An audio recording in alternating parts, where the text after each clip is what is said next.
Get out! I never want to see you again!"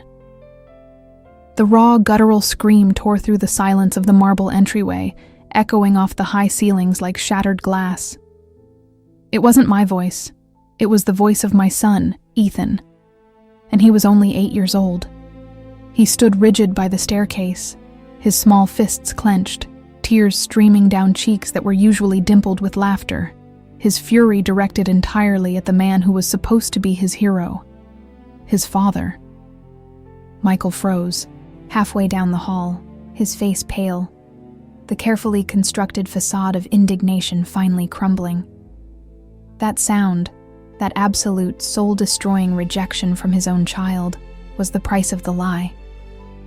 My name is David.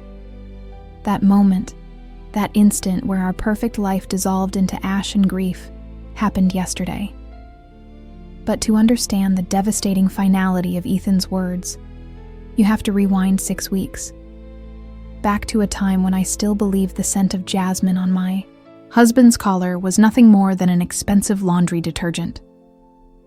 For 10 years, Michael and I built a life that seemed impervious to the usual stresses of the world.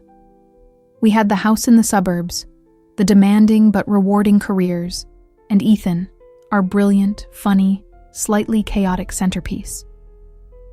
Michael was a successful architect, meticulous, charming, and deeply attentive. Our routine was sacred.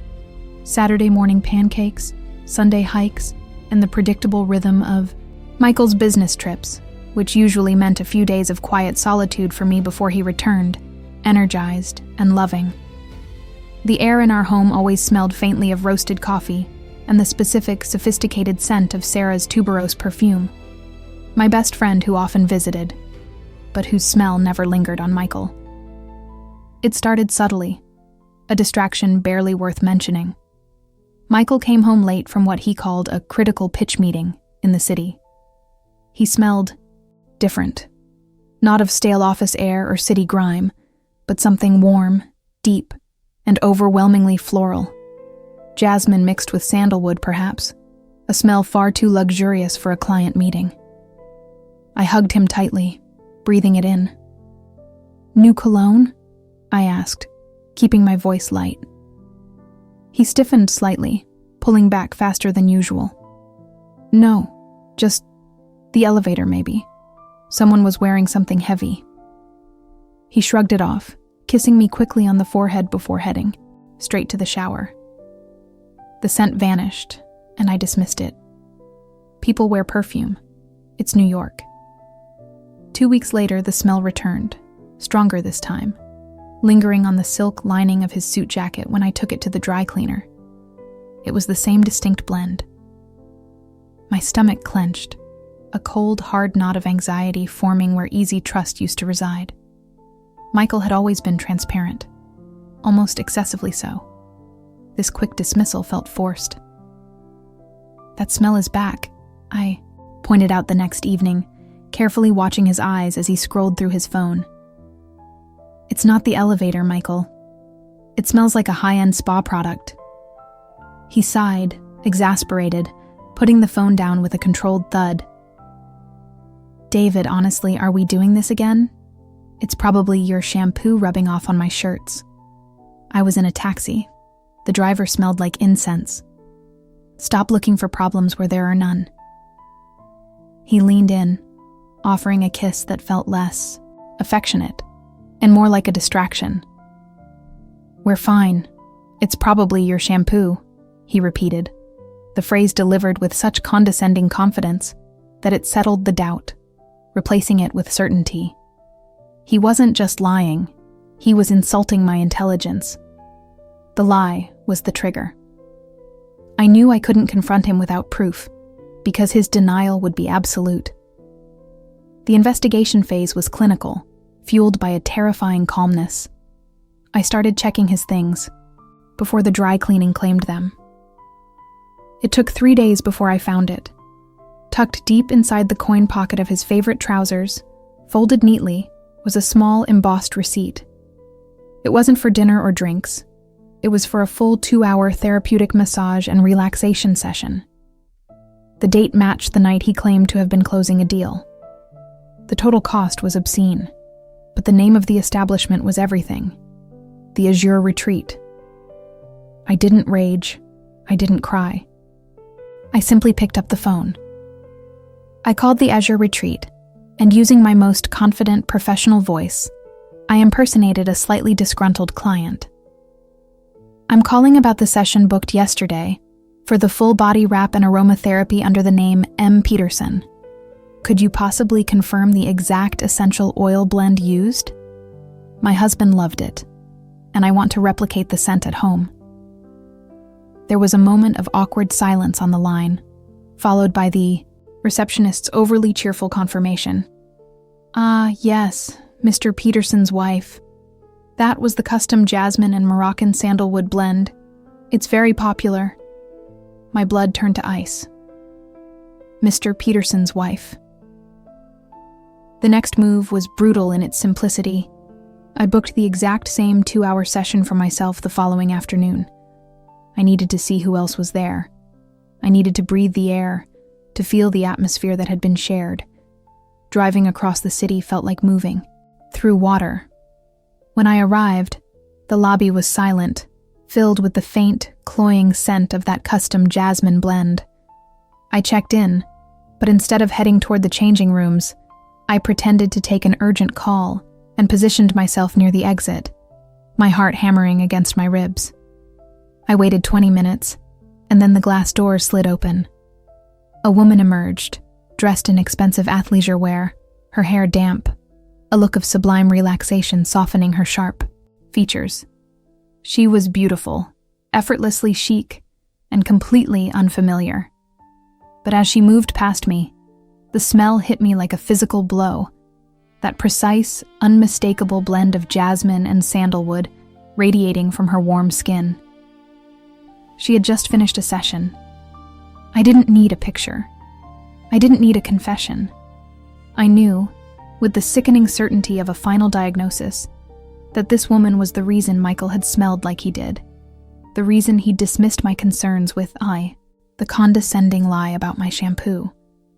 The sheer audacity of using a spa receipt that could be easily traced, the casual cruelty of his deception, finally broke the dam. I drove home not with sadness, but with a cold, terrifying clarity. Michael was already there, changing out of his work clothes. He looked relaxed, oblivious. "How was your day?" he asked, smiling innocently. "It was enlightening," I replied, my voice dangerously level. "I spent the afternoon at the Azure Retreat. They have a wonderful custom scent there. Jasmine and Moroccan sandalwood. I booked the same session you had yesterday, Michael." The color drained from his face instantly. The smile vanished, replaced by sheer panic. He tried to scramble for an excuse, a denial, but he was drowning. I didn't let him speak. I laid out the receipt, the dates, the receptionist's confirmation, and finally, the fact that I had seen the woman leaving the facility. The confrontation escalated rapidly, the emotional tension snapping like dry wood. We weren't speaking anymore. We were shouting the unfiltered truth at each other across the kitchen island. I accused him of sacrificing our family for a cheap thrill. He screamed about feeling suffocated and misunderstood. We were so consumed by the violence of the argument that we didn't hear the soft footsteps approaching the kitchen doorway. Then, the world stopped. Michael was midway through shouting, "It meant nothing, David. It was just a mistake," when Ethan appeared. He had been quietly reading upstairs, likely drawn by the escalating volume. He didn't ask what was wrong. He didn't cry silently. He saw the broken pieces of his parents, and he understood. He looked at Michael, his father, who stood there sweating and defeated. And then he delivered the sentence that was worse than any divorce decree, any legal separation. "Get out. I never want to see you again." Michael left that night. He didn't try to reason with Ethan. He couldn't. The final blow wasn't delivered by the betrayed spouse, but by the innocent child whose world had been shattered by a lie wrapped in the scent of jasmine. The house is quiet now, unnaturally so. We are in the painful process of rebuilding, navigating custody arrangements, and explaining to Ethan that sometimes grown-ups make mistakes so big they break everything. I learned that trust is not a large, unbreakable structure. It's a million tiny details. The moment you smell something off, literally or figuratively, and the person you love offers an insulting, dismissive excuse, it's probably your shampoo. That is when you must pay attention. That small, irritating flicker of doubt is often the only honest compass you have left. Don't let their excuses blind you. If you're feeling that familiar twist of unease in your own life, don't dismiss the scent of trouble. Listen to that doubt. It might be the only thing saving you from a far greater heartache down the line. Tell me, have you ever caught a lie because of a smell? Let me know in the comments below. But that little voice, that compass of unease, refused to be silenced by rational thought or a dismissive hand gesture. I tried, desperately, to let the matter drop, to accept Mark's flimsy explanation that the sweet, cloying perfume, a scent absolutely foreign to my expensive citrusy preferences, was simply residual fragrance from a co-worker's office. "It's probably your shampoo," he'd said, and I had almost believed him, because believing him was easier than facing the abyss of the alternative. For 3 days after that initial confrontation, I was a ghost in my own home, gliding silently, observing. Every casual touch, every late-night text notification, every closed bathroom door became a loaded signal. My internal monologue was a relentless interrogation. Was he colder? Was he just stressed at work? Why did his clothes feel starched and unfamiliar, even after I washed them? I told myself I was being paranoid, that this was the destructive cycle of anxiety I had worked so hard to overcome. But anxiety doesn't usually smell like cheap vanilla and synthetic jasmine. The scent, that phantom evidence, had somehow bonded itself to the leather interior of his sedan. I noticed it most when I drove his car to the grocery store.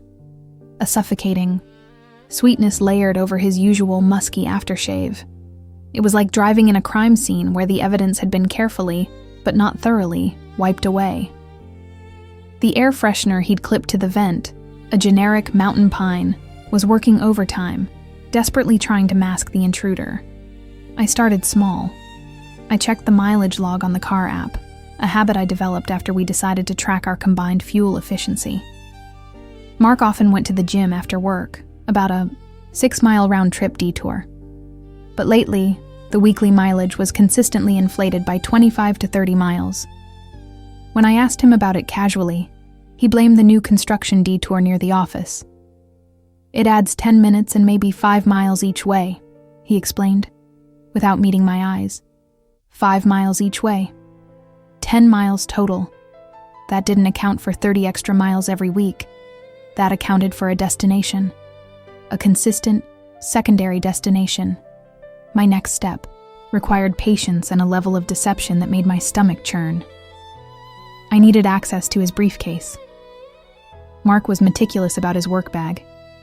It held his life, his laptop, his client files, and his wallet. It never left his sight. He had a small ritual every night, emptying his pockets, placing his wallet and keys on the antique mahogany dresser, and placing the briefcase neatly beside it. The opportunity came on a Friday night. We were having a quiet evening, supposedly, settling in to watch a movie, but Mark was restless. He kept checking his phone, excusing himself to the kitchen for water, and when the movie was only halfway through, he announced he was absolutely exhausted and needed to sleep. "I'll just finish this episode," I said, my voice carefully neutral, my heart hammering against my ribs. As soon as I heard the deep, even breaths coming from the bedroom, a sound I knew well, a sound I suddenly feared was a lie, I slid out of bed. The house was quiet, bathed in the blue glow of the street lamp outside. I moved like a predator, slow and deliberate, toward the dresser. The keys and wallet were easy to pick up. I didn't want the phone yet. That was the nuclear option. I needed physical, undeniable proof first. I picked up the heavy leather briefcase. It was slightly unzipped at the top. I took it into the living room, placing it gently on the carpet so the sound wouldn't travel. My hands trembled as I pulled the zipper all the way open. It smelled overwhelmingly of paper and faint leather, Mark's familiar masculine scent. Nothing suspicious. I sifted through the folders, client names, budget reports, nothing out of the ordinary. Then I reached into the small hidden mesh pocket, the one he used for charging cables and loose change. My fingers brushed against something soft, something textile. It wasn't a cable. I pulled it out. It was a small cream-colored piece of silk, no bigger than a handkerchief, neatly folded. It was expensive, the material cool and smooth against my thumb. It wasn't his. Mark didn't own anything silk, let alone cream-colored. And then the scent hit me, concentrated and overwhelming, trapped within the folds of the fabric. It was the same cloying, cheap vanilla and synthetic jasmine, only infinitely stronger, as if this piece of silk had been soaked in the woman's signature perfume. My vision tunneled. The air thickened, turning to dust. It wasn't just a faint trace on his jacket anymore. This was intimacy, a deliberate souvenir hidden in the compartment meant for his business tools. This wasn't a coworker giving him a hug. This was a secret, carefully guarded and poorly concealed. I held the silk in my hand, staring at it, my mind racing through all the possible, ludicrous explanations. Maybe it's a gift for his mother. No, she only wears expensive Chanel. Maybe it's a cleaning, cloth for a fancy lens. No, why would it smell like this? There was no rational explanation left. The small, irritating flicker of doubt I had felt days ago had ignited into a blinding, searing rage. He hadn't just been lying about the smell. He had been lying about his time, his mileage, and his exhaustion. I went back to the dresser. I picked up his wallet. It was thick with cards and receipts. I flipped through the cash slots until I found a wad of small folded paper. They were all restaurant receipts, but they were not from the places we frequented. I pulled one out, dated just 2 days prior. The Velvet Lounge, 2 dinners, 2 glasses of expensive wine. The timestamp was 9:47 p.m. He had told me he was stuck in a late meeting with the accounting team. I had sent him a text asking if he wanted me to save him dinner. He replied he was already eating pizza with the guys. The lies didn't just smell, they were physically documented, pressed into his wallet, demanding to be found. I knew in that exact moment that I couldn't simply go back to sleep. I couldn't pretend I hadn't found the silk, the receipts, the truth marinated in cheap perfume. I gripped the cream silk so tightly my knuckles turned white, the soft fabric feeling like razor wire in my hand.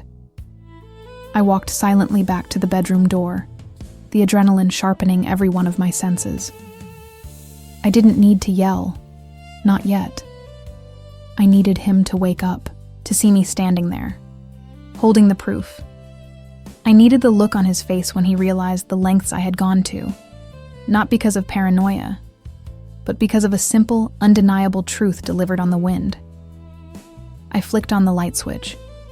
The sudden glare illuminated the room, catching Mark mid-snore, his face slack and seemingly innocent. "Mark," I said, my voice dangerously low, stripped of all emotion, sounding foreign even to my own ears. He stirred, blinking against the harsh light, his brow furrowing in irritation. What time is it? Turn that off, honey." I took a step closer to the bed, letting the silk dangle just inches from his face. The vanilla scent hung heavily in the air between us. I think," I whispered. We need to discuss the detours you've been taking." His eyes, still clouded with sleep, finally focused on the cream fabric in my hand. In that instant, every ounce of feigned fatigue vanished. His face went bone white, the blood draining away, leaving behind a mask of sheer, paralyzing terror. That moment, that instant where his perfect world collapsed, that was my confirmation, far louder and more definitive than any scream or confession could ever be. I had listened to the smell, and now the truth was unavoidable, hanging heavy and sweet in our formerly shared space. His terror was delicious, yet it tasted like ash and bile in my mouth. I didn't need him to speak.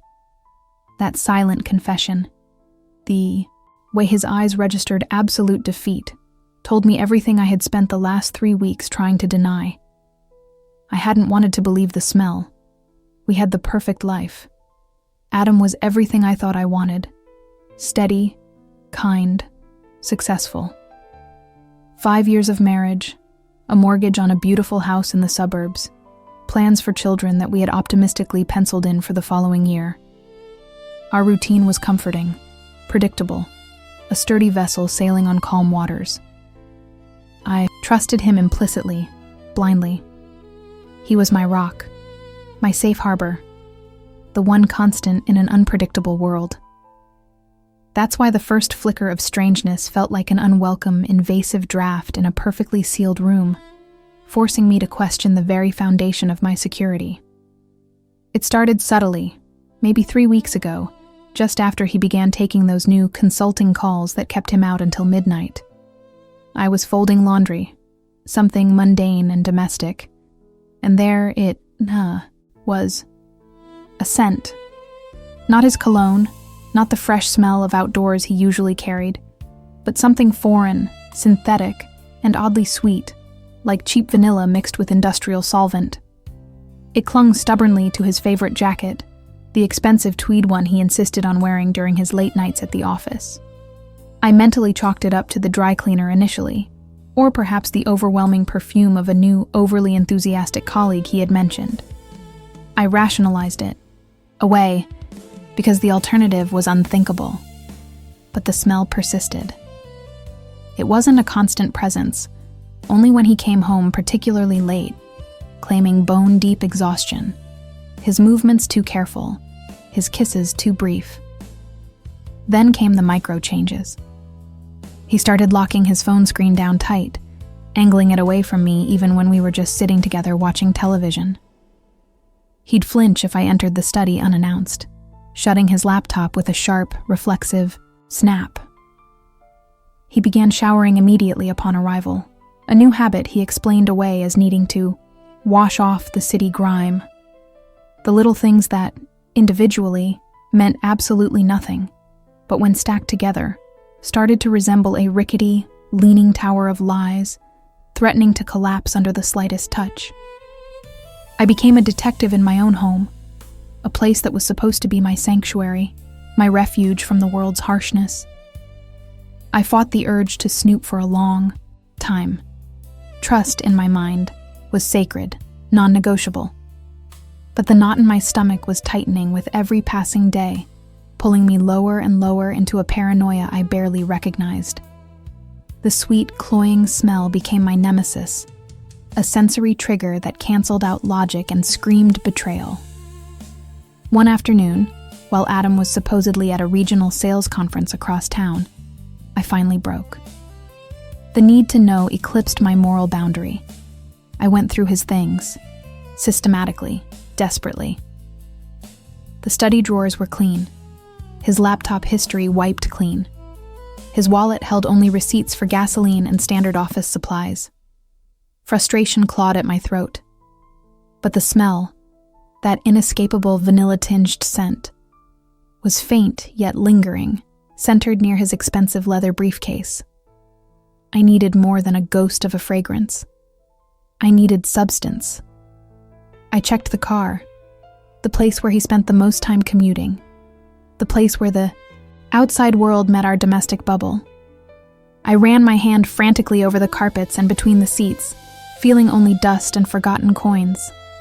My hope was dwindling, turning into a dreadful relief. Maybe I was just crazy.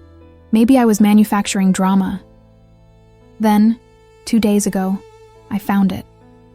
Not in his pockets, not in the console, but wedged deep beneath the back seat, stuck where the worn leather meets the metal mechanism. A tiny, almost insignificant shred of fabric. It was soft, plush, expensive feeling, and the color was a pale, unassuming cream. I held it up to the light, turning it over in my trembling fingers. It wasn't a color I owned, nor one I'd ever seen him wear. And on this small, seemingly innocent piece of cloth, the synthetic vanilla smell was concentrated, almost overpowering, proving its point with brutal finality. This wasn't just proof of an affair. This fabric felt like a fragment ripped from an entirely different life, a shadowy existence. Adam was meticulously constructing away from me. I kept the scrap hidden in my pocket for 48 agonizing hours, letting the suspicion ripen into certainty.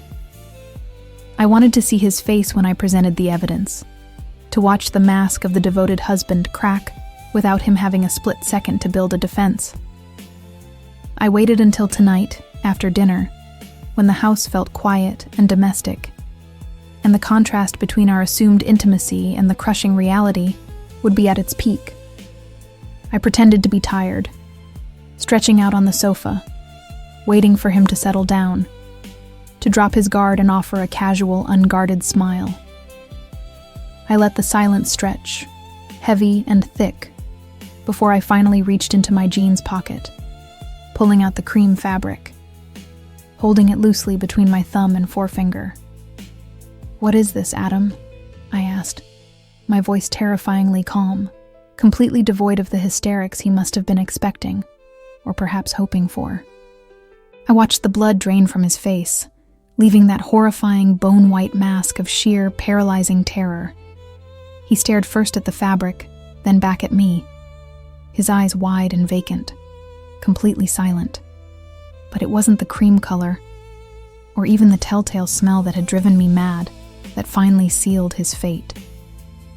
It was the texture, the weight, the way the specific shade caught the light. It was the sudden, awful realization that this soft, rich fabric wasn't a standard shirt or dress. It was the exact shade and material of the bespoke drapery I had idly seen, advertised 3 weeks prior on the website of The Obsidian Room, a place Adam swore he knew nothing about, a high-end, exclusive, and notoriously discreet club rumored to cater to tastes far darker and more demanding than simple pedestrian infidelity. The realization hit me like a physical blow, simultaneously freezing my blood and setting my nerves alight. The sweet, synthetic scent wasn't cheap perfume. It was the specific, strong air freshener used by that establishment, designed to mask the lingering smell of expensive cigar smoke, sweat, and fear. My husband wasn't merely having an affair.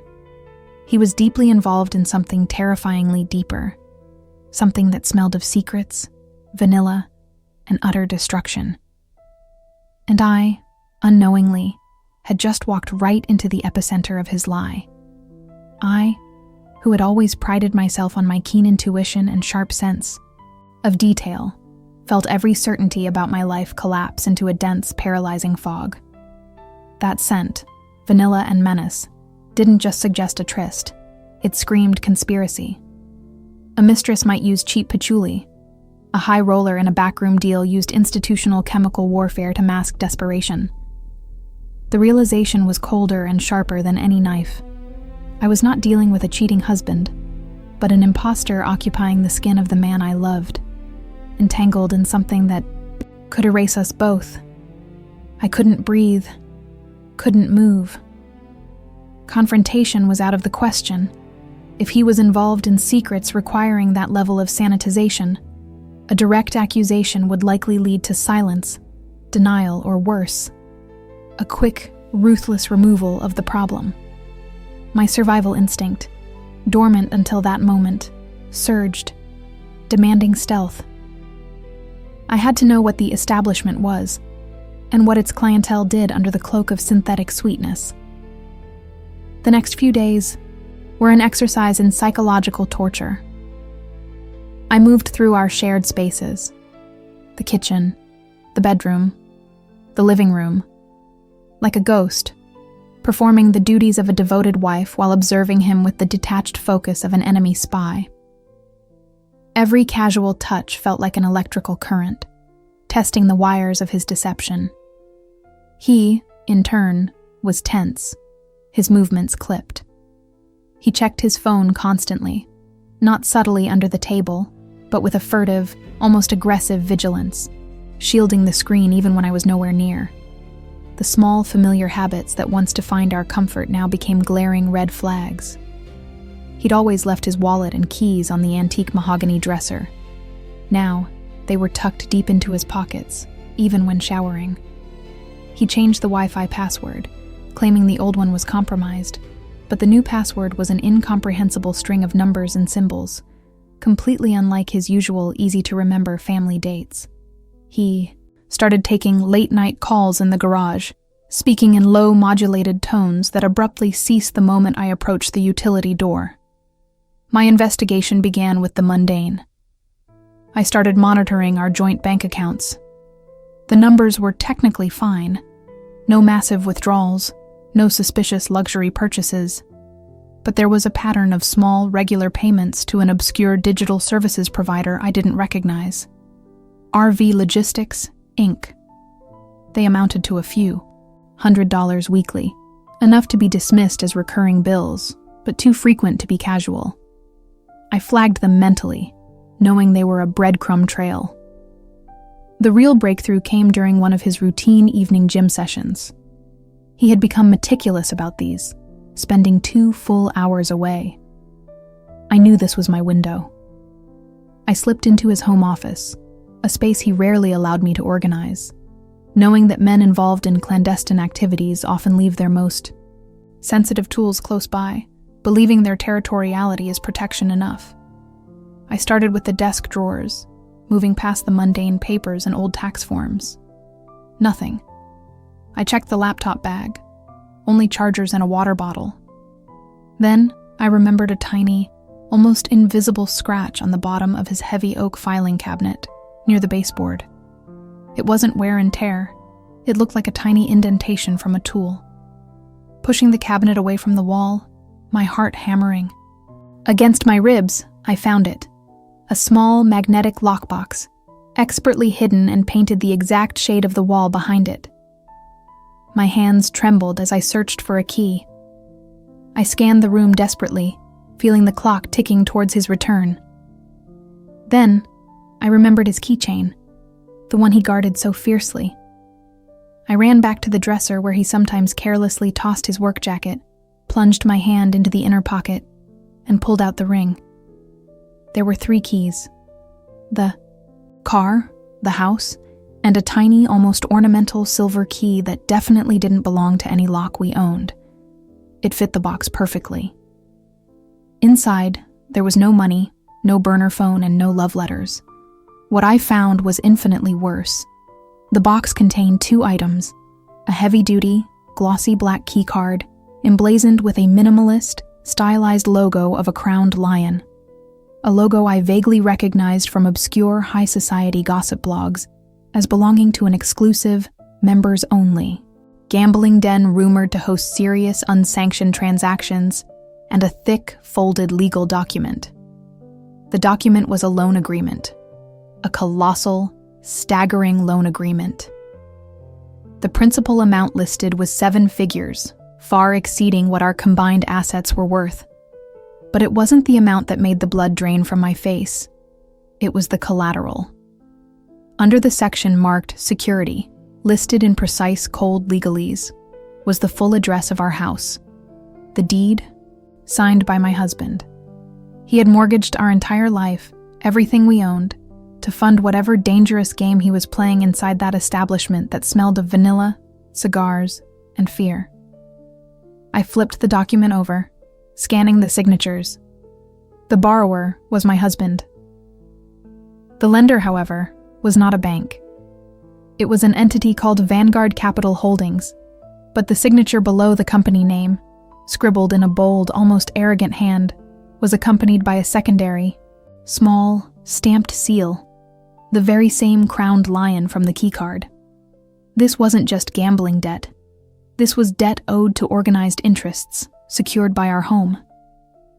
The sweet, synthetic scent I smelled on his jacket wasn't just covering up an illicit rendezvous. It was the smell of desperation clinging to him after negotiating with predators who now owned the title to our existence. The knowledge hit me like a physical blow. He hadn't just betrayed our marriage, he had leveraged our future and placed us directly in the crosshairs of people who operated outside the law. My doubts vanished, replaced by a crystalline terror. I was no longer investigating an affair. I was calculating our escape from financial ruin and, potentially, physical danger. I quickly replaced the documents and the keycard, locking the box and sliding the cabinet back into place, careful to wipe away any fingerprints. I was shaking so violently I had to lean against the wall, fighting the urge to vomit. I looked at the desk, the family photos, the framed diploma, all now legally belonging to the crowned lion. The sound of the garage door opening echoed through the quiet house. He was back early. I had mere seconds. I had to play the part, smile the innocent smile, and pretend the world hadn't just fractured beneath my feet. But as he walked in, sweaty from his workout, his eyes narrow and assessing, I knew one thing. I couldn't stay. The man standing before me was a liability, and I had just uncovered the evidence that turned me into a target. The sweet scent of synthetic vanilla was the fragrance of my impending destruction, and I had to run before the air freshener wore off and the true, brutal smell of fear filled our home completely. "How was your day, darling?" His voice was too smooth, too deep, like molasses poured over razor wire. He stood in the entryway, drying his neck with a small gym towel, the synthetic vanilla scent fighting a losing battle against the sharp metallic tang of sweat, and something else. Something vaguely chemical, like gun cleaner or stale blood. I couldn't quite tell. "Fine," I heard myself say, the word thin and brittle. I forced my mouth into the shape of a smile, the one I used for visiting relatives or uncomfortable work functions, the one that never reached my eyes. "Just finished prepping the salad. Did your workout go well?" "Grueling," he replied, and the way his gaze lingered, not on my face, but on the precise position of my hands resting on the counter edge, told me he was scanning for anomalies.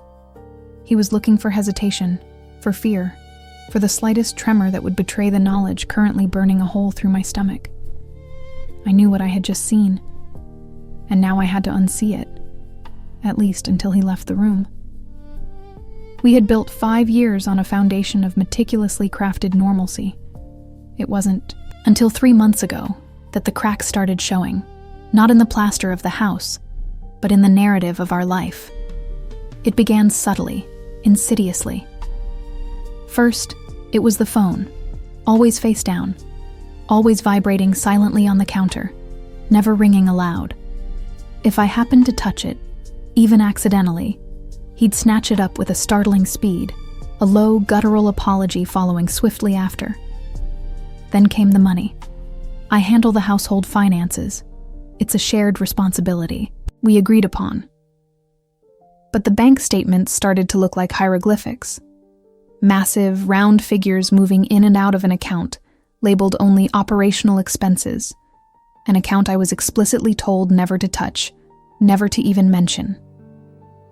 When I asked about the $30,000 withdrawal labeled equipment upgrade, he simply kissed my forehead, ruffled my hair, and said, "Babe, I told you I'm expanding the consulting firm. Big contracts mean big upfront costs. Stop worrying your pretty little head." The phrase, "pretty little head," was the real trigger. It was condescending, dismissive, and utterly unlike the respectful way he usually spoke to me. It made me feel like an accessory, a pleasant fixture in his beautifully organized life, rather than a partner. That night, the doubt solidified into a gnawing ache. I began to watch him, not as a loving wife, but as an investigator assigned to a cold case. Every business trip became suspect. Every late night meeting was cross-referenced with traffic patterns and caller ID logs I secretly accessed. I realized I didn't know the full name of a single person he worked with, nor the location of his alleged office building, despite living only 20 minutes away from the corporate park he claimed housed his firm. The true investigation, however, couldn't begin until last week. He'd left for a supposed conference in Seattle, giving me 3 days of complete, unsupervised access. I started with the obvious: the closets, the drawers, the briefcase. All clean, all sterile, smelling faintly of cedar and the ubiquitous vanilla air freshener he insisted on keeping plugged in every room. A detail I now understood was less about fragrance preference and more about sensory suppression. It was in the garage, tucked behind a shelf of old paint cans and forgotten gardening tools, that I found the lockbox. It wasn't one of those cheap metal boxes. This was a heavy-duty, fireproof safe, bolted to the concrete floor. My heart hammered against my ribs, a frantic rhythm against the silence of the empty house. He had always been meticulous, almost obsessively neat. The fact that this box was hidden in plain sight, behind clutter he usually purged, suggested two things. Either he thought no one would ever look there, or the contents were so sensitive he didn't dare hide it anywhere that required frequent access. I spent nearly 24 hours trying to open that box. I tried every combination I could think of: birthdays, anniversaries, forgotten pets, childhood addresses. Nothing. Frustrated, disheartened, I almost gave up. But the next day, while cleaning his study, an act of domestic routine I hoped would calm my nerves, I noticed a loose thread on the bottom cushion of his favorite leather chair.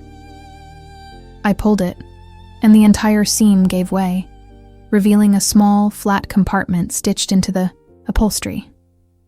Inside, wrapped in a plastic seal, was a key. It was heavy, silver, and had an unusual proprietary cut. Returning to the garage, my hands slick with adrenaline, I inserted the key into the lockbox. It turned with a satisfying, expensive click. I lifted the heavy lid. The vanilla scent of the house vanished completely, replaced by a cold, metallic dread. It wasn't money or love letters I found inside. It was an arsenal of identity. There were 3 separate, highly realistic State Department ID cards, each with his picture but different names. Names like Marcus Thorne and Elias Vance, complete with official-looking stamps and security holograms. There were also 2 burner phones, factory-sealed and untraceable, a small leather-bound journal filled with coded entries, and, most damningly, a flash drive encased in military-grade polymer. The label on the flash drive was scrawled in faint pencil: Assets. I didn't need to read, so the journal, or plug in the drive. The weight of the fake IDs alone told the whole story.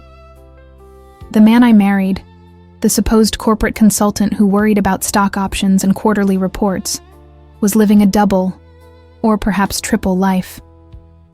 He wasn't just secretive, he was dangerous. He wasn't just hiding assets. He was an asset, likely working for or against powerful people. My fingers trembled as I took rapid, high-resolution photographs of everything, transferring the images immediately to a secure cloud drive. I knew I couldn't risk taking the evidence with me. If he found the box disturbed, I was dead. I had to put everything back exactly as I found it.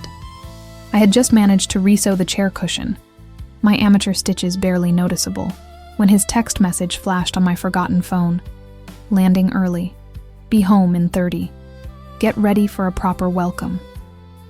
That was an hour ago. Now he was standing 6 feet away, his eyes assessing, calculating. The evidence was secured, the compartment resealed, and the key back beneath the cushion.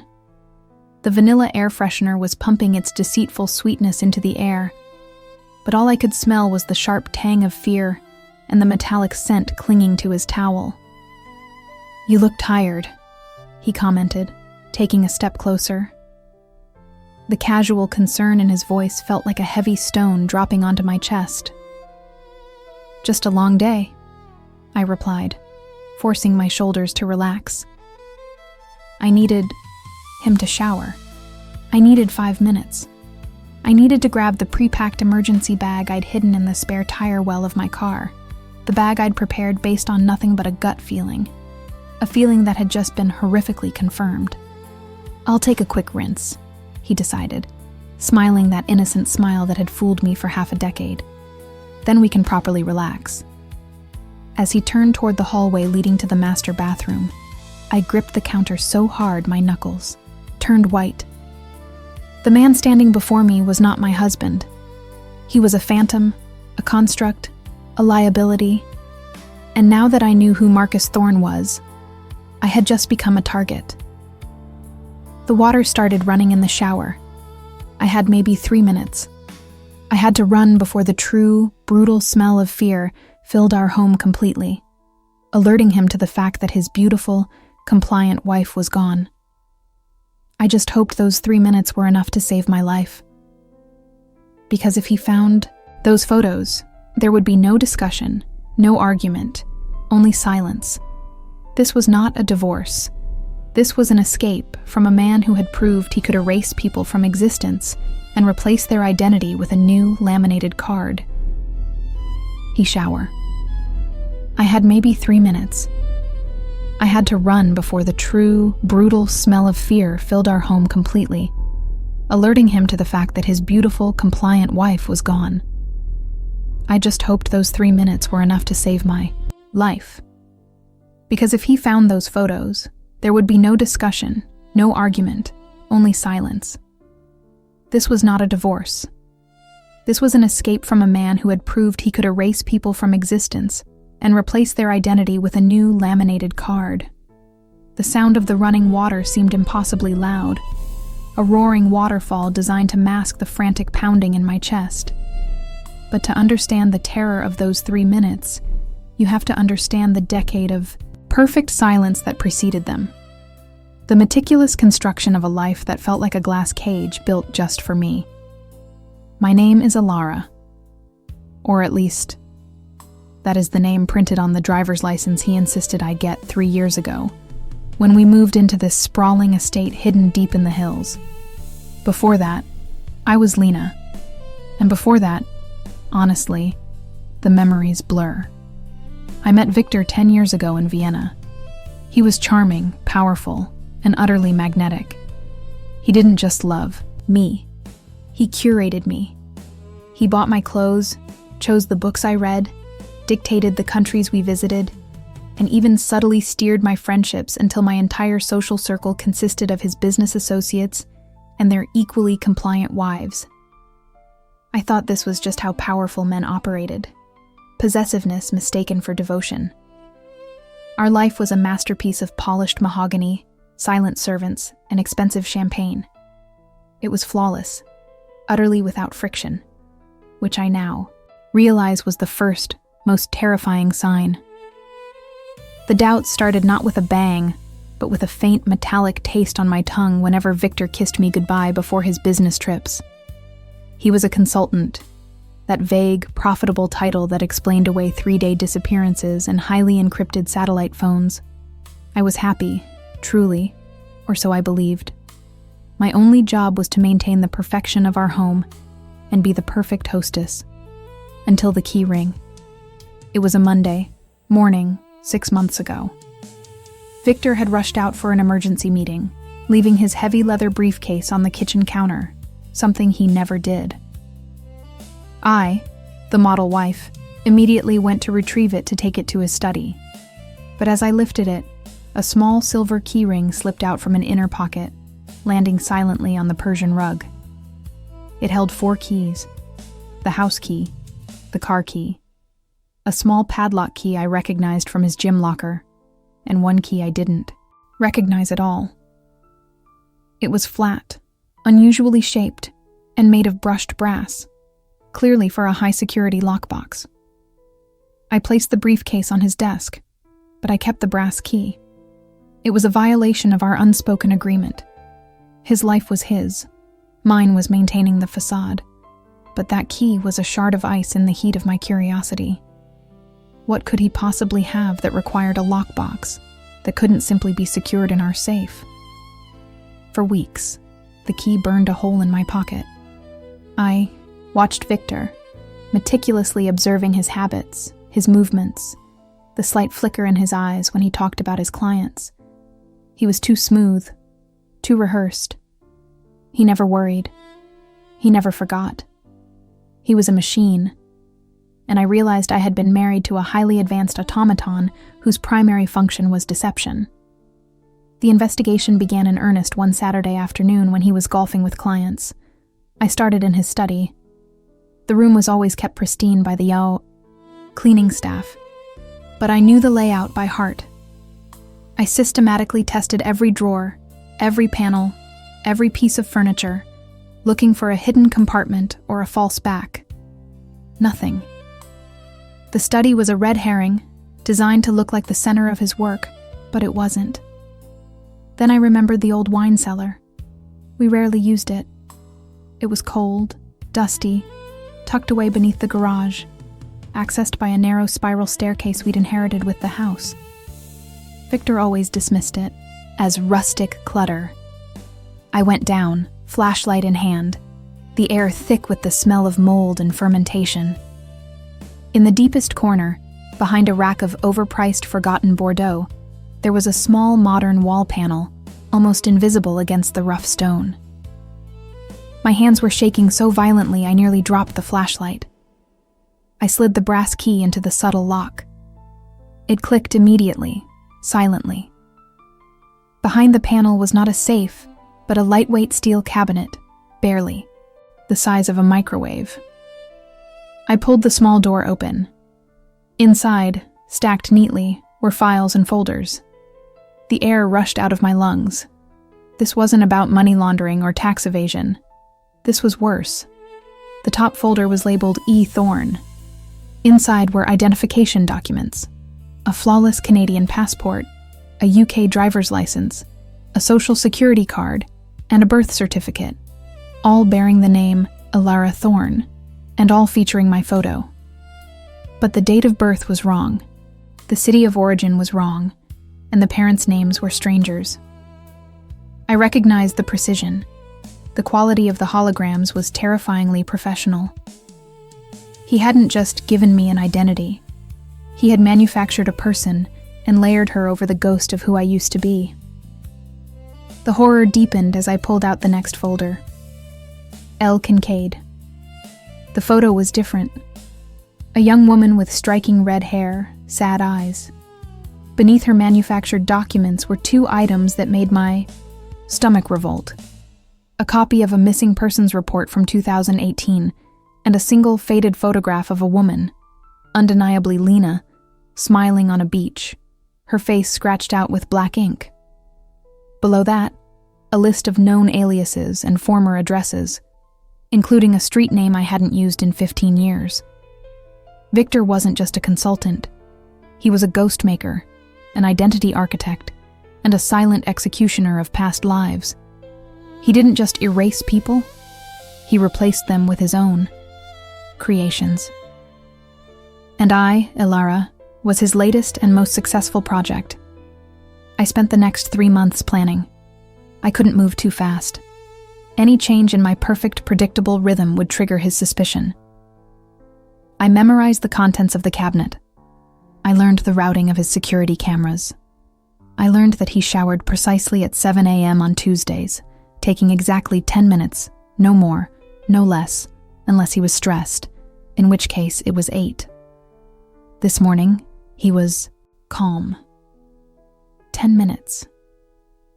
I didn't take the photos I found in the cabinet. They were too risky, too traceable. Instead, I took the small, high-density flash drive I had prepared weeks ago, containing digital copies of the most damning files, including the documents of L. Kincaid, and 3 other erased individuals. I slipped it into the lining of my running shoe, grabbed the small, pre-packed duffel bag hidden under the loose floorboard in the closet, and paused. The water pressure suddenly seemed to drop. 8 minutes. He was speeding up. I had to move. I had to disappear without leaving a single trace that Alara Thorne had ever questioned her existence. I looked around the gilded bedroom, the prison of perfect happiness. If I failed, I would not be the first life Victor had deleted. I knew exactly what he would do. He would report Alara missing. He would grieve for 3 months. And then, he would calmly manufacture a new identity to fill the vacancy I left behind, perhaps starting with a blonde, or maybe a quiet brunette who hated champagne. The thought of him calmly replacing me with another puppet fueled my legs. I slid down the main staircase, silently thanking the thick carpet for muffling my footsteps. The front door was electronically locked. Victor always insisted on the highest security. I input the override code, a code I discovered 6 weeks ago, not hidden in the study, but written in his archaic Latin, shorthand on the back of his favorite golf scorecard. Click. I pulled the heavy oak door open just a crack, letting the cold morning air rush in, a blast of freedom I hadn't tasted in a decade. I heard the shower stop. The roaring silence was deafening. I had maybe 30 seconds before he toweled off and noticed the slightly skewed angle of the bedroom door. I slipped out, pulling the door closed with agonizing slowness, making sure the electronic lock engaged with the softest thud. I ran across the gravel driveway, abandoning my duffel bag under the thick rhododendrons. It was too cumbersome. My life was reduced to the weight of the flash drive in my shoe and the phone I carried, containing the single, pre-programmed number of the only person I thought I could trust. Someone who didn't even know Alara Thorne existed. I reached the tree line and didn't look back. I didn't need to. I could feel the cold, meticulous rage radiating from the house. A silent heat that meant Victor was already standing in the middle of the bedroom, his eyes scanning for the imperfection, the misstep, the first hint that his perfect wife had finally, dangerously, vanished. My escape was messy, terrified, and utterly necessary. I knew the moment he realized I was gone, he wouldn't call the police. He would activate the protocols for termination and identity destruction. I wasn't just running from him. I was running from the concept of myself. And I needed you to know before I completely disappeared that this story is proof that even in the most beautiful cages, the truth always leaves a key behind. If you feel that unsettling chill, that tiny misplaced detail that doesn't fit the perfect picture, don't dismiss it. Because sometimes that tiny detail is the only thing standing between your life and the laminated card of your replacement. Listen to that fear. Pay attention to the silence. Tell me, what's the smallest thing that feels wrong in your life right now? Because that is exactly where the answer hides. The key was buried not in the ground, but in the routine. That unsettling chill I mentioned had solidified into a block of Arctic ice in my chest, heavy enough to sink me. Simon's new cologne, cedar, musk, something aggressively clean, was no longer just an observation. It was a sensory violation. It wasn't the scent I associated with him, the one that meant home and safety.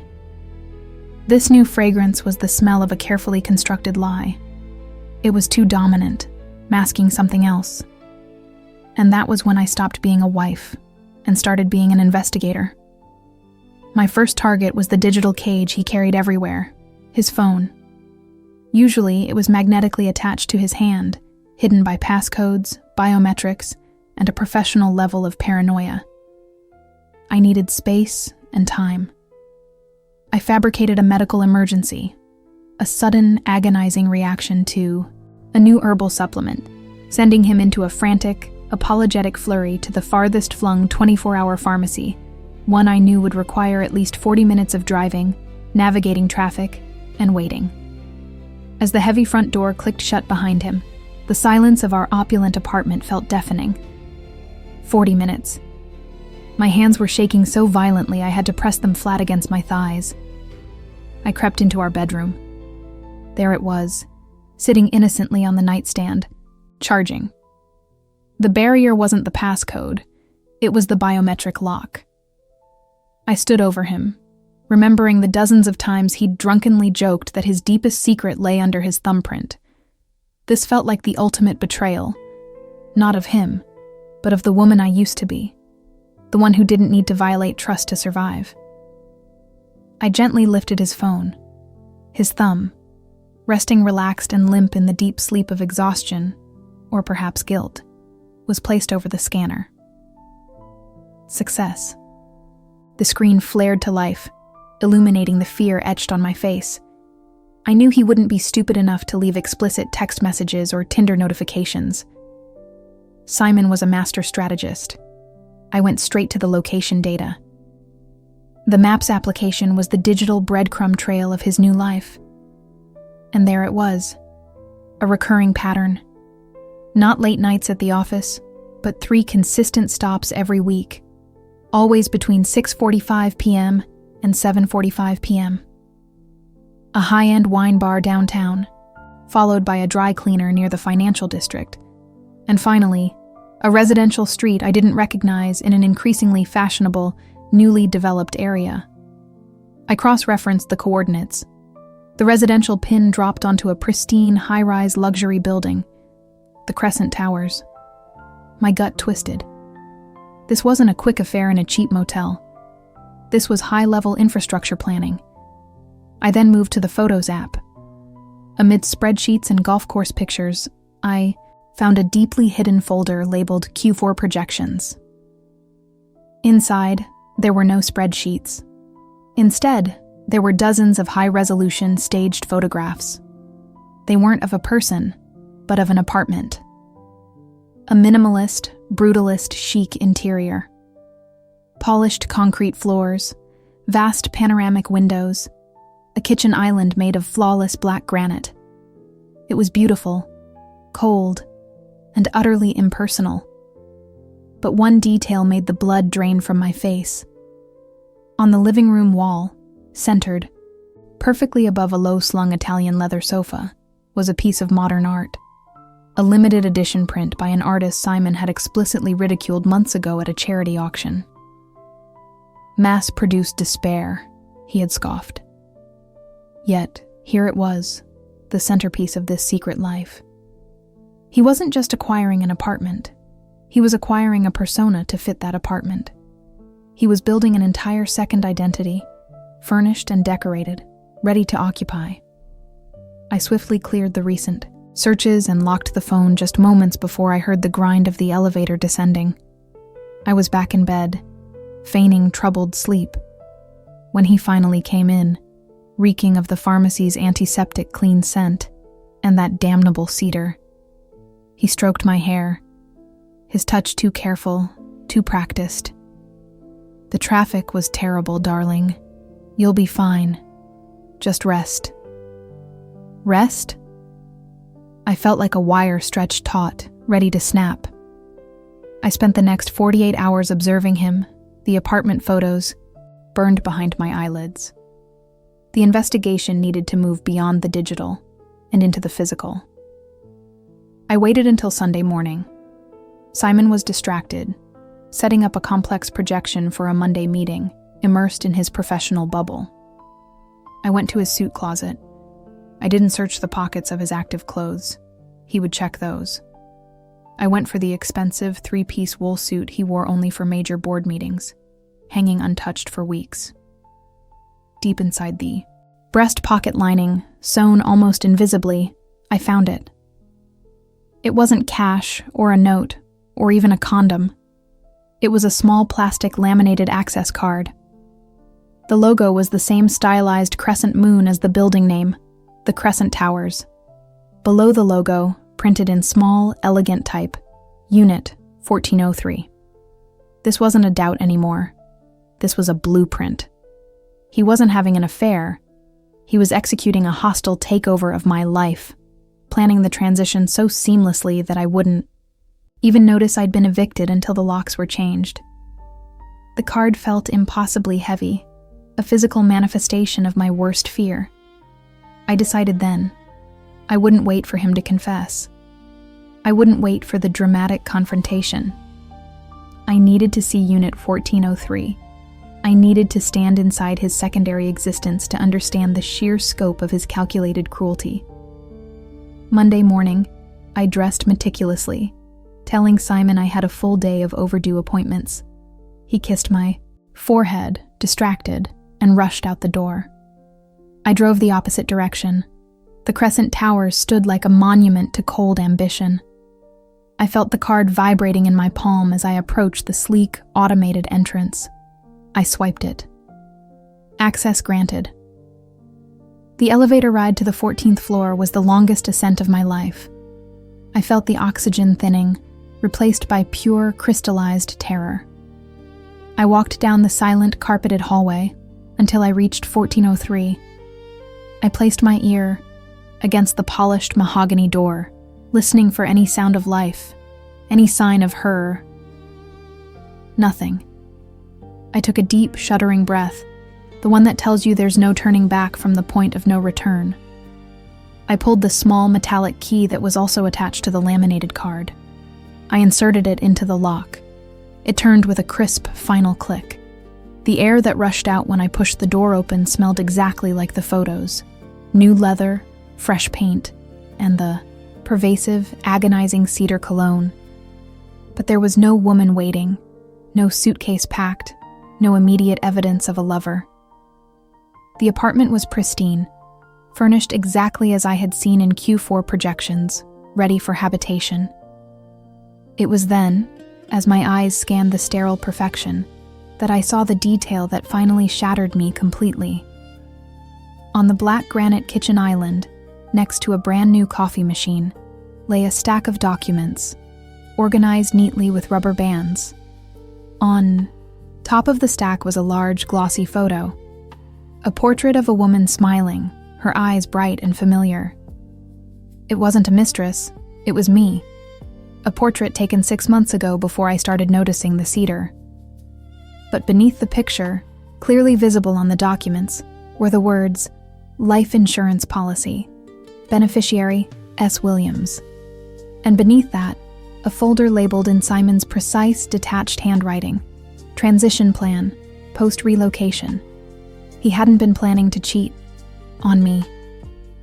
He was planning to erase me and move his new, pristine life into the space he'd already prepared. I wasn't being replaced. I was being liquidated. And the clock was ticking. I had to move, and I had to move now, because the truth I was holding wasn't a key to my freedom. It was the map to my grave. The map to my grave was detailed, precise, and utterly horrifying. I slammed the heavy drawer shut, the sound muffled by the thick mahogany but deafening in the silence of Simon's study. My heart was not merely pounding. It was trying to claw its way out of my chest, a frantic caged bird fighting for air. I didn't dare lean against the desk. I needed to leave no trace, no residue of my presence that could betray the fact that I now held the knowledge of my own expiration date. I wasn't grieving a marriage. I was mourning my future, the one I had naively built with this man who, it turned out, saw me as little more than a necessary step in an elaborate, calculated financial maneuver. He hadn't been planning a breakup. He had been planning an acquisition, and I was the asset being liquidated. The immediate terror was paralyzing, yet strangely focusing. Panic was a luxury I couldn't afford. Simon would be back from his conference call in less than an hour, and I had barely scratched the surface of his meticulously constructed facade. That folder, transition plan, post-relocation, felt like a biological hazard.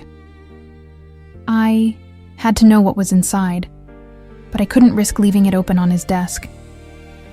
Moving swiftly, my movements cold and mechanical, I slid the folder into the safe harbor of my oversized handbag, knowing I would need to analyze its contents later, under the cover of darkness and distance.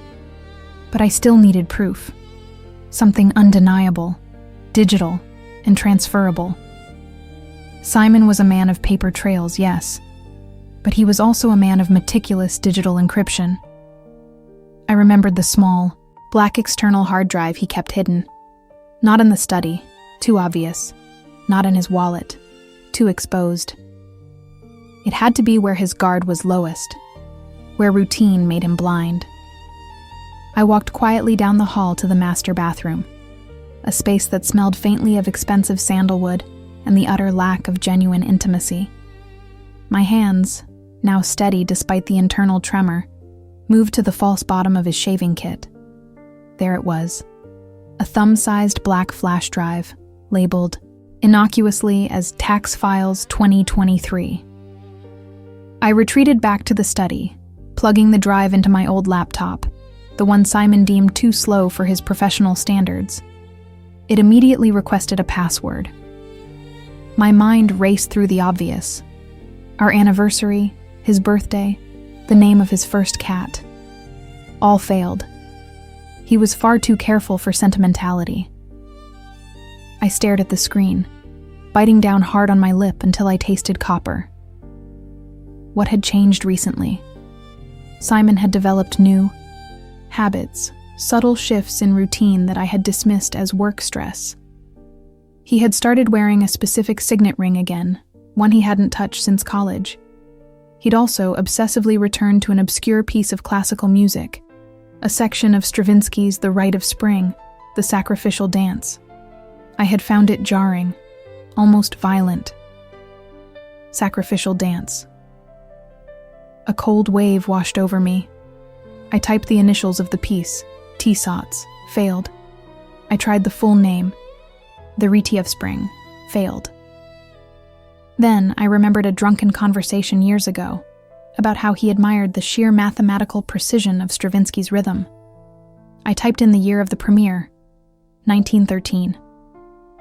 Access granted. The screen flashed green. The contents spilled out, and they weren't tax files. They were spreadsheets that mapped out the next 4 weeks, color-coded like a morbid Gantt chart. There were links to encrypted communication logs, property deeds for a remote cabin in upstate New York purchased under an LLC, and an alarmingly large wire transfer to an offshore account labeled simply execution fee. My breath hitched. S. Williams wasn't just a beneficiary. She was the new identity being adopted after my disappearance, the recipient of the clean slate Simon was building. The transition plan wasn't divorce, it was disposal. I opened the communication logs. They were between Simon and an unknown party, likely the person facilitating the relocation. The language was sickeningly sterile. S. Confirmed site viability. Liability must be neutralized before the 15th. U. Protocol 7 initiated. Target acquisition scheduled for the 14th during the scheduled weekend getaway. Ensure absolute isolation. Today was the 11th. I had less than 72 hours until my weekend getaway became my final resting place. The fear solidified into a glacial resolve. I had to assume Simon had surveillance, a camera, a listening device, something. I couldn't call the police. I had a flash drive full of circumstantial evidence and a life insurance policy, but I needed to escape the physical threat first. If I confronted him, he would simply speed up the timeline. I quickly initiated a total data duplication onto a microscopic SD card I kept hidden inside a lipstick tube. While the files copied, I navigated to his recent browser history, finding confirmation that he had recently purchased specialized tools, heavy-duty plastic sheeting, quick-drying cement, and a high-frequency signal blocker. Tools for a construction project, he'd claimed, but now I knew they were tools for a cover-up. Files copied successfully.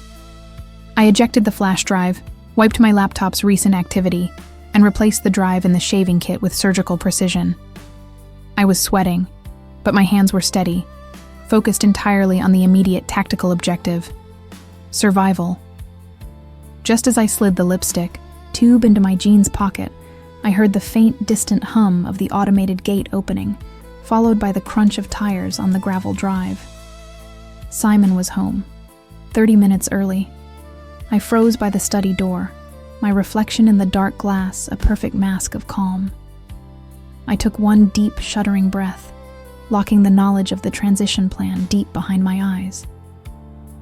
I had to become the loving, oblivious wife again, just long enough to walk out that door and disappear into the night before Simon realized the victim had seen the map to the grave and chosen a different route. I wasn't just leaving him. I was going into hiding, knowing that the man I married was now a professional predator, and I was his final, most valuable prey. The air in the kitchen was thick and sweet, with the aroma of the slow-cooked roast I'd prepared, a domestic scent that now tasted like poison in my mouth. I forced a slight, tired smile as Simon entered, his suit jacket, already off, tie loosened, radiating the effortless charm of a man who had just closed a successful deal. He kissed my forehead, a brief, proprietary touch that used to anchor me, but now felt like the brand of an owner marking his livestock. "Rough day, sweetheart?" he murmured, pouring himself a scotch. His voice was smooth, deep, utterly normal. This was the terrifying thing. There were no horns, no sharp teeth protruding, just this meticulously crafted shell of a loving husband, designed to lull me into perfect compliance until the moment the blade descended. "Just paperwork," I lied easily, the lie sliding over my tongue like polished glass. I had spent 7 years practicing this routine, never knowing I was practicing for my own survival. I watched him settle into his armchair, the flickering TV reflecting in his cold, intelligent eyes. Was this the moment? Could he tell the tremor in my hand as I lifted my wine glass? The truth was, the mask hadn't slipped for the first time today. It had been chipping away for months, starting with those tiny, insidious scratches that I had desperately tried to rationalize away. I remember the first time I felt the icy spike of doubt. It was last winter, when he returned late from a conference in Zurich. He was tired, but not tired enough to forget to wipe down his suitcase meticulously before putting it away. Not just the wheels or the handle, but every square inch of the nylon shell. Why? I'd asked myself. Why the obsessive sterilization of luggage? Then came the financial anomalies. Simon handled all our investments, boasting about his Midas touch. But 3 months ago, while retrieving a tax document, I stumbled upon a secondary ledger hidden within a password-protected folder labeled recipes. It wasn't the amount of money. Simon was wealthy. That wasn't the surprise. It was the source codes. Large, untraceable transfers moving through, shell corporations with names like Ouroboros Holdings and Styx Logistics. These weren't the names of legitimate business acquisitions. They sounded like names lifted from a thriller novel. I dismissed it, of course. Stress, I told myself. Simon is under pressure. My brain was determined to protect the idyllic life we had built, brick by brick, even if the foundation was cracking. But the cracks widened. There was the burner phone, a cheap, outdated Nokia, hidden inside, a hollowed-out copy of Moby Dick on his bookshelf. It wasn't the phone itself that terrified me, but the singular cryptic text message displayed when I dared to turn it on during one of his long fishing trips. Target acquired, transition initiated. It was a language of clinical detachment, chillingly devoid of emotion. Transition. That word haunted me, echoing with the sound of finality. The true investigation began then, driven by a fear so potent it tasted metallic. I started digging, carefully, stealthily. I learned to read the reflection in his glasses when he worked late, to measure the length of time he spent showering after certain business calls, and to interpret the subtle changes in his email cadence. I was no longer a wife. I was a forensic analyst operating within enemy territory. My biggest breakthrough, the one that shattered the last remnants of my denial, happened 3 weeks ago. Simon had insisted I take a spa. Weekend. A gesture of affection that now felt sickeningly calculated. Instead of leaving, I pretended to go, driving halfway to the coast before doubling back and slipping into the house through the basement window. I knew he kept his most sensitive documents locked in his antique mahogany desk. I had the key, a copy I'd secretly made years ago, thinking it might hold keys to a surprise birthday gift. Inside, I didn't find love letters or hidden mistresses. I found organization charts, risk assessment profiles, and detailed surveillance reports. The targets were all high-net-worth individuals who had mysteriously vanished over the last decade, their disappearances officially ruled as accidents or voluntary flights. Then, buried beneath a stack of documents labeled Project Cerberus, I found my file. It was titled, starkly, Alice Sterling, Final Asset Transition Protocol. The document was clinical, horrifyingly precise. It detailed my routines, my habits, my medical history, and my emotional vulnerabilities. It outlined the exact financial maneuvers needed to liquidate my trust funds without raising regulatory alarms. It even included a timeline that ended in the next few weeks. The transition plan wasn't about a corporate merger. It was about my erasure. It explained how Simon planned to stage my disappearance during our planned summer vacation. A remote cabin trip he had suddenly become obsessed with organizing. The map I saw, the one I locked behind my eyes, was a diagram of the land surrounding that cabin, complete with coordinates marked Disposal Site Alpha. That night, huddled under the covers of my own bed while he slept soundly beside me, I realized the man I loved was a high-functioning psychopath, a professional who viewed human life as expendable assets, and our marriage as the perfect cover and access point. My investigation was over. The verdict was guilty. Now sitting opposite him, watching him casually scroll through the news, I had to be flawless. Every movement, every word had to reinforce the illusion of the oblivious wife, blissfully unaware that her final scene was already written. "Darling," I said, my voice steady, perhaps a little too sweet. "I need to run to the pharmacy tonight. I'm completely out of my migraine medication, and you know how I get if I miss a dose." I watched him. This was the critical point. My escape hinged on a believable, mundane excuse that required my physical absence from the house, preferably after dark, when the security cameras focused more on outside threats than on internal movements. His eyes flickered up, momentarily calculating. "Can it wait until tomorrow, Alice? It's late." "I wish," I sighed, rubbing my temples dramatically. "But I really don't want to be a wreck for our dinner tomorrow night. You know how important that client meeting is." The mention of his work obligation seemed to satisfy the professional part of his brain. He needed me functional tomorrow. He needed the mask intact. "Fine," he conceded, already returning his attention to the screen. "Be quick and take the keys to the SUV. The sedan needs gas." I nodded, a wave of cold relief washing over me. The SUV? Perfect. The sedan had the hidden tracking device. I'd found it weeks ago.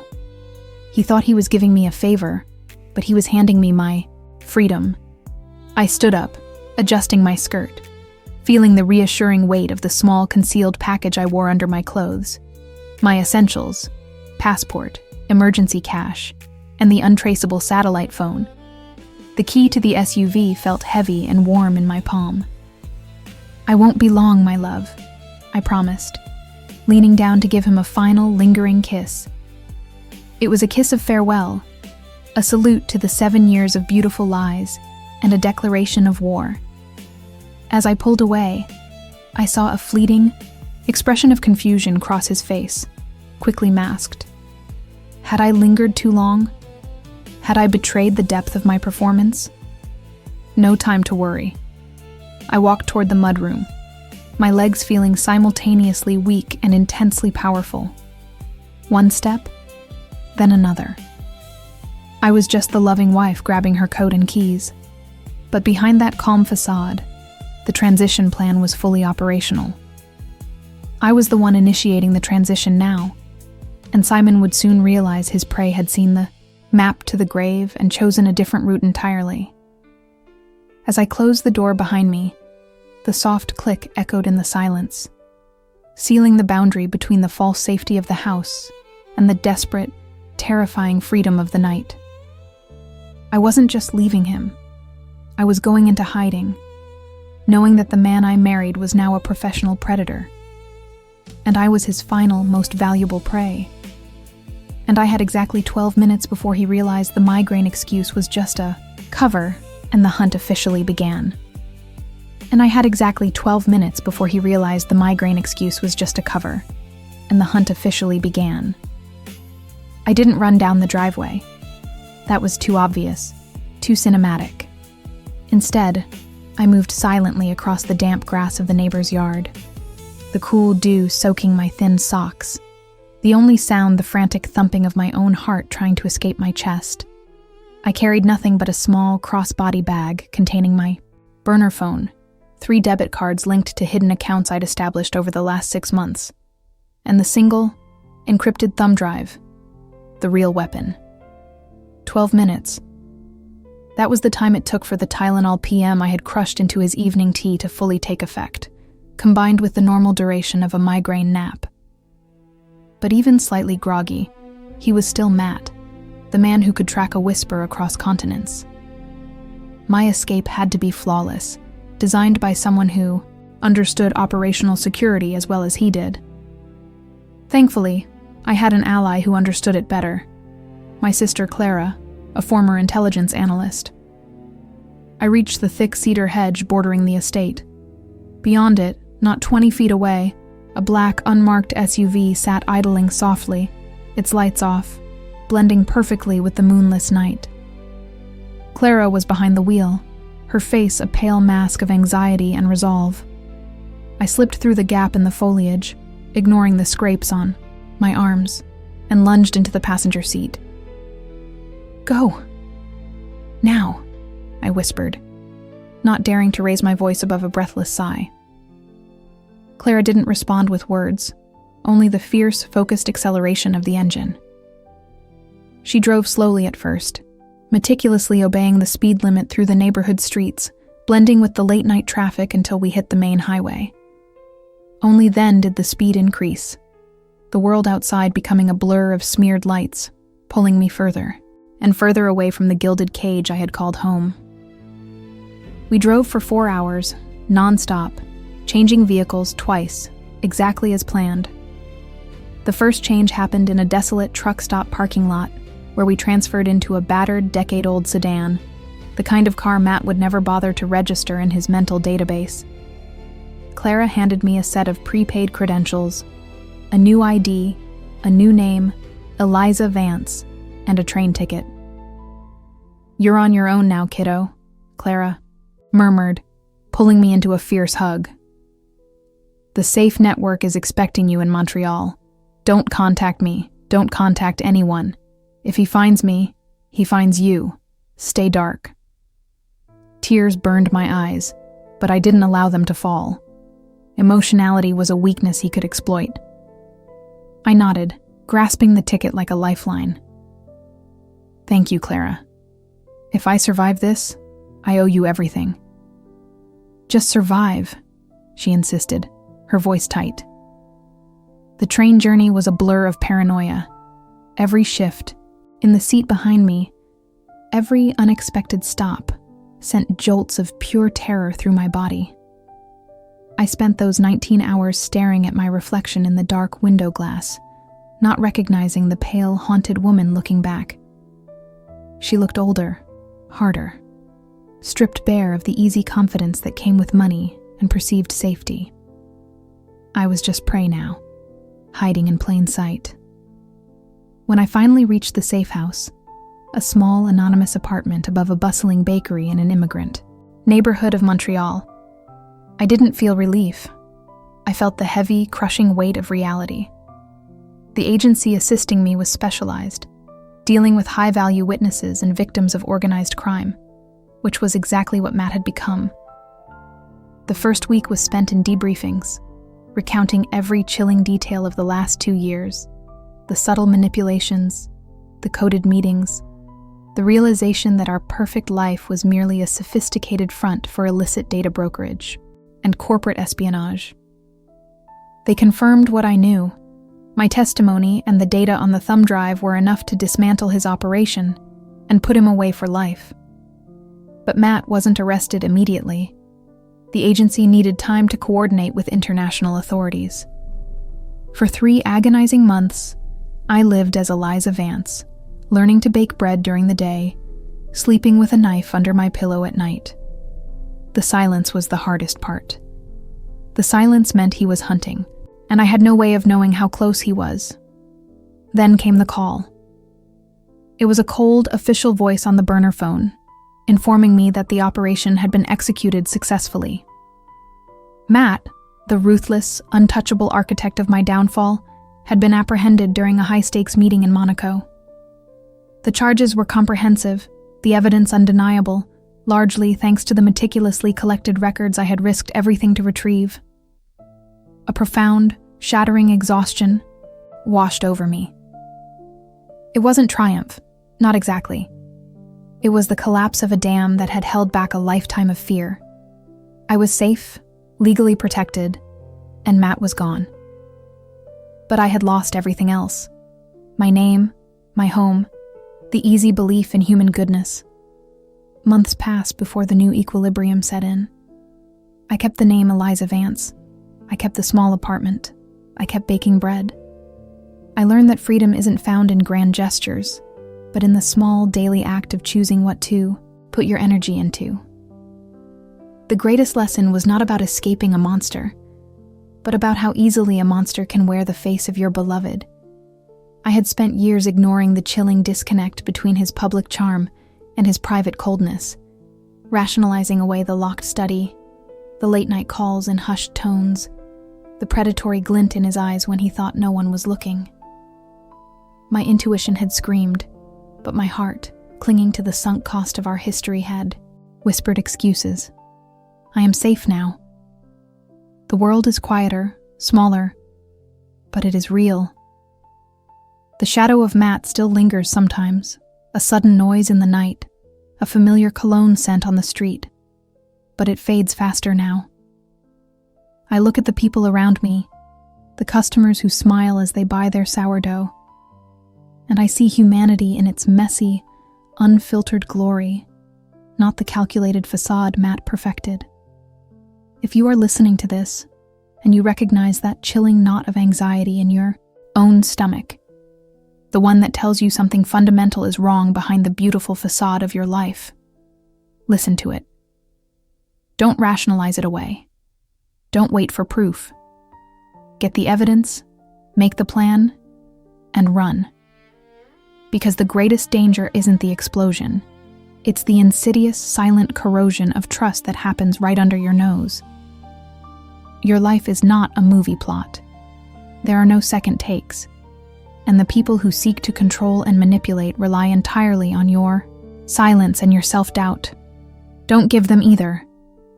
If you have been through something similar, if you have faced down your own silent predator and found your way out, share your story in the comments below.